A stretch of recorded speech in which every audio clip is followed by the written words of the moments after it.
Hello ವೀಕ್ಷಕರೇ, welcome to my channel Sarihari kitchen. ನಾನು ಸೌಂದರ್ಯ. ಇವತ್ತಿನ ವಿಡಿಯೋದಲ್ಲಿ ನಾವು ಬೇಳೆ ಜೊತೆ ನುಗ್ಗೆಕಾಯಿ ಹಾಕಿಬಿಟ್ಟು ಹೇಗೆ ಸಾಂಬಾರು ಮಾಡೋದು ಅಂತ ನೋಡೋಣ. ತುಂಬ ಟೇಸ್ಟಿಯಾಗಿರುವಂಥದ್ದು ಹಾಗೆ ಈಸಿಯಾಗಿ ಆಗುವಂಥ ಈ ಸಾಂಬಾರು ರೆಸಿಪಿನ ಹೇಗೆ ಮಾಡೋದು ಅಂತ ಇವತ್ತಿನ ವಿಡಿಯೋದಲ್ಲಿ ನೋಡೋಣ ಬನ್ನಿ. ಮೊದಲಿಗೆ ನಾನಿಲ್ಲಿ ಈ ಕಪ್ ಅಳತೆಯಲ್ಲಿ 1 ಕಪ್ಪಷ್ಟು ಬೇಳೆನ ತೊಗೊಂಡಿದ್ದೀನಿ. ಅದನ್ನು ನೀಟಾಗಿ ವಾಶ್ ಮಾಡಿ ಅದು ಬೇಯೋವಷ್ಟು ನೀರನ್ನು ಸೇರಿಸ್ಕೊಂಡಿದ್ದೀನಿ. ಹಾಗೆ 1 ಟೊಮೊಟೊ ಸೇರಿಸ್ಕೊಳ್ತಾ ಇದ್ದೀನಿ. 2 ಪೀಸಷ್ಟು ಈರುಳ್ಳಿನ ಸೇರಿಸ್ಕೊಳ್ತಾ ಇದ್ದೀನಿ. ಹಾಗೆ 7 ರಿಂದ 8 ಇಕ್ಕಳಷ್ಟು ಬೆಳ್ಳುಳ್ಳಿ, 1 ಚಿಟಿಕೆಯಷ್ಟು ಅರಿಶಿನ, ಹಾಗೆ 1 ಸ್ಪೂನ್ ಎಣ್ಣೆ ಮತ್ತು ಸ್ವಲ್ಪ ಉಪ್ಪನ್ನು ಸೇರಿಸ್ಕೊಬಿಟ್ಟು ಇದನ್ನು 3 ವಿಷಲ್ ಕೂಗಿಸ್ಕೋಬೇಕಾಗುತ್ತೆ ನಾವು. ನೋಡಿ, ಎಲ್ಲನೂ ಹಾಕಿದ ನಂತರ ನಾನು ಇದಕ್ಕೆ ಒಂದು ಲಿಡ್ ಕ್ಲೋಸ್ ಮಾಡಿ 3 ವಿಷಲ್ ಕೂಗೋಕ್ಕೆ ಬಿಡ್ತಾ ಇದ್ದೀನಿ. ನಂತರ ಇಲ್ಲಿ ವಿಷಲ್ ಆಗಿದೆ. ನಾನು ನಿಮಗೆ ಓಪನ್ ಮಾಡಿ ತೋರಿಸ್ತೀನಿ. ನೋಡಿ, ಬೇಳೆ ತುಂಬಾ ಚೆನ್ನಾಗಿ ಬೆಂದಿರುತ್ತೆ. ಈ ಬೆಂದಿರೋವಂಥ ಬೇಳೆನ ಒಂದು ಸೈಡಿಗೆ ಎತ್ತಿಟ್ಕೊಳ್ಳೋಣ. ನೆಕ್ಸ್ಟ್ ಇಲ್ಲಿ ಸಾಂಬಾರಿಗೆ ಒಗ್ಗರಣೆ ಹಾಕ್ಕೊಳ್ಳೋಣ. ಅದಕ್ಕೋಸ್ಕರ ನಾನಿಲ್ಲಿ ಒಂದು ಪಾತ್ರೆಗೆ 3 ರಿಂದ 4 ಟೇಬಲ್ ಸ್ಪೂನಷ್ಟು ಎಣ್ಣೆನ ಸೇರಿಸ್ಕೊಳ್ತಾ ಇದ್ದೀನಿ. ಎಣ್ಣೆ ಚೆನ್ನಾಗಿ ಕಾಯಿದ ನಂತರ ನಾವು ಇದಕ್ಕೆ ಸಾಸಿವೆ ಮತ್ತು ಜೀರಿಗೆನ ಸೇರಿಸ್ಕೊಳ್ಳೋಣ. ಹಾಗೆ ಸಾಸಿವೆ ಜೀರಿಗೆ ಎಲ್ಲ ಸಿಡಿದ ನಂತರ ನಾನು ಇದಕ್ಕೆ 3 ಒಣಗಿರೋವಂಥ ಮೆಣಸಿನ್ಕಾಯಿನ ಸೇರಿಸ್ಕೊಳ್ತಾ ಇದ್ದೀನಿ. ಹಾಗೆ 1 ಮೀಡಿಯಮ್ ಸೈಜ್ ಈರುಳ್ಳಿನ ಹೆಚ್ಕೊಂಡಿದ್ದೀನಿ, ಅದನ್ನು ಕೂಡ ಸೇರಿಸ್ಕೊಳ್ತಾ ಇದ್ದೀನಿ. ಹಾಗೆ ಅರ್ಧ ಗೆಡ್ಡೆಯಷ್ಟು ಬೆಳ್ಳುಳ್ಳಿನ ಜಜ್ಜಿಟ್ಕೊಂಡಿದ್ದೀನಿ, ಅದನ್ನು ಕೂಡ ಸೇರಿಸ್ಕೊಳ್ತಾ ಇದ್ದೀನಿ. ಸ್ವಲ್ಪ ಕರಿಬೇವಿನ ಸೊಪ್ಪು, ಇದೆಲ್ಲನೂ ಕೂಡ ಹಾಕಿಬಿಟ್ಟು ನಾವು ಫ್ರೈ ಮಾಡ್ಕೊಳ್ಳೋಣ. ಈರುಳ್ಳಿ ಎಲ್ಲ ಸಾಫ್ಟ್ ಆಗಬೇಕು, ಅಲ್ಲಿವರೆಗೂ ಕೂಡ ಫ್ರೈ ಮಾಡ್ಕೋಬೇಕಾಗುತ್ತೆ. ನೋಡಿ, ಈ ರೀತಿಯಾಗಿ ಫ್ರೈ ಆದರೆ ಸಾಕಾಗುತ್ತೆ ಇಷ್ಟು. ಇವಾಗ ನಾವು ಇದಕ್ಕೆ ನುಗ್ಗೆಕಾಯಿನ ಸೇರಿಸ್ಕೊಳ್ಬೇಕಾಗುತ್ತೆ. ನಾನಿಲ್ಲಿ 5 ರಿಂದ 6 ನುಗ್ಗೆಕಾಯಿನ ಈ ರೀತಿಯಾಗಿ ಸಿಪ್ಪೆ ತೆಗೆದ್ಬಿಟ್ಟು ಕಟ್ ಮಾಡಿ ಇಟ್ಕೊಂಡಿದ್ದೀನಿ. ನಾನು ಕಟ್ ಮಾಡಿ ಇಟ್ಕೊಂಡಿರೋವಂಥ ನುಗ್ಗೆಕಾಯಿಗಳನ್ನ ಸೇರಿಸ್ಕೊಳ್ತಾ ಇದ್ದೀನಿ. ಬೇಳೆ ಜೊತೆ ಬೇಯಿಸೋದಕ್ಕಿಂತ ಈ ರೀತಿ ಒಂದ್ಸಲ ಎಣ್ಣೆಲಿ ಫ್ರೈ ಮಾಡ್ಕೊಳ್ಳೋದ್ರಿಂದ ನುಗ್ಗೆಕಾಯಿ ಟೇಸ್ಟ್ ಇನ್ನೂ ತುಂಬಾ ಚೆನ್ನಾಗಿರುತ್ತೆ ಅಂತ ಹೇಳ್ಬೋದು. ನೋಡಿ, ಈ ರೀತಿಯಾಗಿ ನುಗ್ಗೆಕಾಯಿನ ಹಾಕಿಬಿಟ್ಟು ಎಣ್ಣೆಲೆ 1 ರಿಂದ 2 ನಿಮಿಷ ನಾವು ನೀಟಾಗಿ ಫ್ರೈ ಮಾಡ್ಕೊಳ್ಬೇಕಾಗುತ್ತೆ. ನೀವು ಇದ್ರ ಜೊತೆಗೆ ಬೇರೆ ತರಕಾರಿನೂ ಕೂಡ ಯೂಸ್ ಮಾಡ್ಬೋದು. ನಾನಿಲ್ಲಿ 1 ಮೀಡಿಯಮ್ ಸೈಜ್ದು ಆಲೂಗೆಡ್ಡೆ ಹಾಗೆ 1 ಕ್ಯಾರೆಟನ್ನು ಹಾಕ್ಕೊಳ್ತಾ ಇದ್ದೀನಿ. ನೀವು ಇದ್ರ ಜೊತೆ ಯಾವುದೇ ತರಕಾರಿನೂ ಕೂಡ ಸೇರಿಸ್ಕೊಳ್ಬೋದು. ಸೇರಿಸ್ಕೊಬಿಟ್ಟು ಈ ರೀತಿಯಾಗಿ ಒಂದ್ಸಲ ಮಿಕ್ಸ್ ಮಾಡ್ಕೊಳ್ಳೋಣ. ಈ ಒಗ್ಗರಣೆಯಲ್ಲೇ ಫ್ರೈ ಆದರೆ ತರಕಾರಿ ಟೇಸ್ಟ್ ಇನ್ನೂ ಚೆನ್ನಾಗಿರುತ್ತೆ. 2 ಮಿನಿಟ್ಸ್ ಈ ರೀತಿಯಾಗಿ ಫ್ರೈ ಮಾಡ್ಕೊಂಡ ನಂತರ ನಾನು ಇದಕ್ಕೆ ಸ್ವಲ್ಪ ಹುಣಸೆಹಣ್ಣನ್ನು ನೀರಲ್ಲಿ ನೆನೆಸಿಟ್ಕೊಂಡಿದ್ದೀನಿ.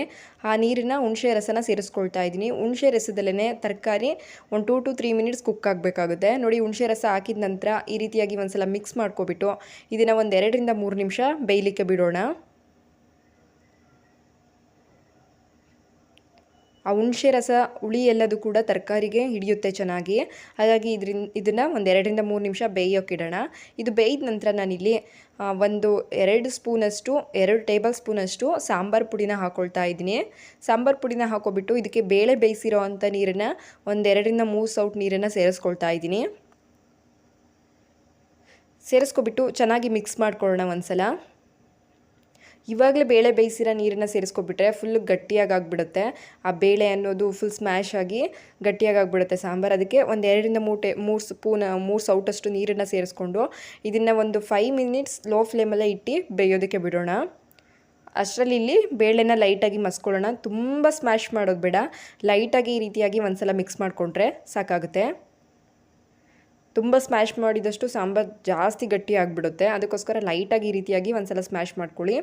ನಂತರ ಇಲ್ಲಿ ನಾವು ಹಾಕಿರೋವಂಥ ತರಕಾರಿಗಳೆಲ್ಲ ಚೆನ್ನಾಗಿ ಬೆಂದಿರೋವಂಥ ತರಕಾರಿಗೆ ಇಲ್ಲಿ ನಾವು ಬೇಯಿಸ್ಕೊಂಡಿರೋವಂಥ ಬೇಳೆ ರಸನ ಸೇರಿಸ್ಕೊಳ್ಳೋಣ. ಹಾಗೆ ಸೇರಿಸ್ಕೊಬಿಟ್ಟು ನಿಮಗೆ ಸಾಂಬಾರು ಕನ್ಸಿಸ್ಟೆನ್ಸಿ ಯಾವ ಹದದಲ್ಲಿ ಬೇಕು ನೋಡಿಬಿಟ್ಟು ನೀರನ್ನು ಸೇರಿಸ್ಕೊಳ್ಳಿ. ಬೇಳೆ ಬೇಯಿಸಿರೋ ನೀರೇ ಸಾಕಾದರೆ ಸಾಕು, ಇಲ್ಲ ಅಂದರೆ ಅದೇ ಪಾತ್ರೆಗೆ ಸ್ವಲ್ಪ ನೀರನ್ನು ಹಾಕ್ಕೊಳ್ಳೋಣ. ಹಾಕಿಬಿಟ್ಟು ಈ ರೀತಿಯಾಗಿ ಒಂದ್ಸಲ ನೀಟಾಗಿ ಮಿಕ್ಸ್ ಮಾಡ್ಕೊಳ್ಳಿ. ಮಿಕ್ಸ್ ಮಾಡಿ ಈ ಕುದಿ ಬರೋ ಟೈಮಲ್ಲಿ ನಾನು ಇದಕ್ಕೆ ಉಪ್ಪನ್ನು ಸೇರಿಸ್ಕೊಳ್ತಾ ಇದ್ದೀನಿ. ಉಪ್ಪನ್ನು ಕೂಡ ಹಾಕಿಬಿಟ್ಟು ಒಂದ್ಸಲ ಮಿಕ್ಸ್ ಮಾಡಿ ಇದನ್ನು ಕೂಡ ಲಿಡ್ ಕ್ಲೋಸ್ ಮಾಡಿಬಿಟ್ಟು ನಾವು 10 ಮಿನಿಟ್ಸ್ ಲೋ ಫ್ಲೇಮಲ್ಲೇ ಕುಕ್ ಮಾಡ್ಕೊಳ್ಳೋಣ. ನುಗ್ಗೆಕಾಯಿ ಎಲ್ಲ ತುಂಬ ಬೆಂದರೆ ಚೆನ್ನಾಗಿರೋದಿಲ್ಲ. ಇನ್ನೂ ಸ್ವಲ್ಪ 90% ಅಷ್ಟು ಬೆಂದರೆ ಸಾಕಾಗುತ್ತೆ. ಫುಲ್ ಬೆಂದ್ಬಿಟ್ರೆ ಒಂಥರ ಅನಿಸುತ್ತೆ. ನಿಮಗೆ ಇವಾಗ ಸಾಂಬಾರು ಸ್ವಲ್ಪ ತೆಳುವಾಗಿ ಅನ್ನಿಸ್ತಿದೆ, ಆದರೆ ಇದು ತಣ್ಣಕ್ಕಾದ ನಂತರ ತುಂಬ ಗಟ್ಟಿಯಾಗುತ್ತೆ. ಏಕೆಂದರೆ ನಾವು ಬೇಳೆ ಹಾಕಿರ್ತೀವಲ್ಲ, ಬೇಳೆ ಮಸ್ತಾಗಿರ್ತೀವಲ್ಲ, ಹಾಗಾಗಿ ಸಾಂಬಾರು ಅನ್ನೋದು ಗಟ್ಟಿ ಬಂದೇ ಬರುತ್ತೆ. ನಮಗೆ ಸಾಂಬಾರು ಕುದಿಯೋಕ್ಕೆ ಮುಂಚೆ ಮಾತ್ರ ಆ ರೀತಿಯಾಗಿ ತೆಳುವಾಗಿ ಕಾಣುತ್ತೆ. ನೋಡಿ, ಈಗ 10 ಮಿನಿಟ್ಸ್ ಆದಮೇಲೆ ನಾನು ನಿಮಗೆ ತೆಗೆದು ತೋರಿಸ್ತಾ ಇದ್ದೀನಿ. ಸಾಂಬಾರು ಕುದೀತಾ ಇದೆ, ನೋಡ್ತಾ ಇದ್ದೀರಲ್ಲ, ತುಂಬ ಚೆನ್ನಾಗಿ ರೆಡಿಯಾಗಿದೆ ಅಂತಲೇ ಹೇಳ್ಬೋದು. ಘಮ ಘಮ ಅಂತ ಇರುತ್ತೆ. ಈ ಬೇಳೆ ನುಗ್ಗೆಕಾಯಿ ಸಾಂಬಾರ್ ರೆಸಿಪಿ ತುಂಬಾ ಚೆನ್ನಾಗಿರುತ್ತೆ. ನೀವು ಒಂದ್ಸಲ ಟ್ರೈ ಮಾಡಿ. ಅದಕ್ಕೂ ಮುಂಚೆ ನೀವೇನಾದರೂ ಫಸ್ಟ್ ಟೈಮ್ ನನ್ನ ಚಾನಲ್ನ ನೋಡ್ತಾ ಇದ್ದರೆ ಪ್ಲೀಸ್ ಸಬ್ಸ್ಕ್ರೈಬ್ ಮಾಡ್ಕೊಳ್ಳಿ, ಹಾಗೆ ಪಕ್ಕದಲ್ಲಿರೋ ಬೆಲ್ ಬಟನ್ನ ಕ್ಲಿಕ್ ಮಾಡಿ. ಈ ತುಂಬ ಬೇಸಿಗೆ ಆಗಿರೋದ್ರಿಂದ ಬಿಸಿಲಂತೂ ತುಂಬಾ ಇದೆ. ಈ ಬಿಸಿಲಲ್ಲಿ ಏನಾದರೂ ತಂಪಾಗಿರೋದನ್ನು ತಿನ್ನಬೇಕು ಅನ್ನಿಸ್ತಾ ಇರುತ್ತೆ. ಆಗ ಅನಿಸಿದರೆ ಕ್ವಿಕ್ಕಾಗಿ ಮಾಡ್ಕೋಬೋದಂತ ಕುಲ್ಫಿ ರೆಸಿಪಿನ ನಾನು ನನ್ನ ಚಾನಲಲ್ಲಿ ಲಾಸ್ಟ್ ವಿಡಿಯೋ ಅಪ್ಲೋಡ್ ಮಾಡಿದ್ದೀನಿ. ನೀವೇನಾದರೂ ನೋಡಿಲ್ಲ ಅಂದರೆ ಆ ವಿಡಿಯೋನ ಎಂಡ್ ಸ್ಕ್ರೀನಲ್ಲಿ ಹಾಕ್ತೀನಿ, ಆ ವಿಡಿಯೋನೂ ಕೂಡ ನೋಡಿ. ಹಾಗೆ ಈ ನುಗ್ಗೆಕಾಯಿ ಸಾಂಬಾರ್ ರೆಸಿಪಿ ನಿಮಗೇನಾದರೂ ಇಷ್ಟ ಆದರೆ ಲೈಕ್, ಶೇರ್, ಕಮೆಂಟ್ ಮಾಡೋದನ್ನ ಮರಿಬೇಡಿ. Thank you for watching.